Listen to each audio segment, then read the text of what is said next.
दिल टूटल बा जब से कुछ नीक नहीं लागे।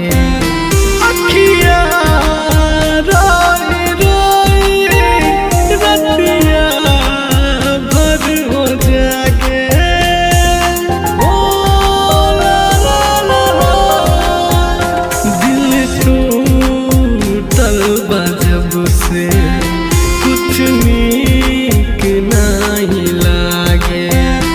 अखियाँ रोई रोई रतिया भर हो जागे। तू छोड़ गईली हमके जवाना से हो डर के। तू छोड़ गईली हमके जवाना से हो डर के। दिल रो रहल बा प्यार एक बेवफा से करके।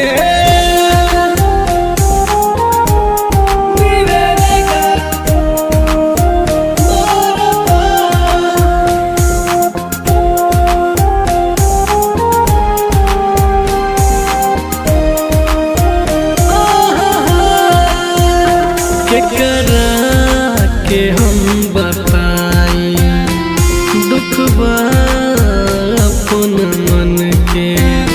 खुश बार हमर जान दोसरा के साथ धर के।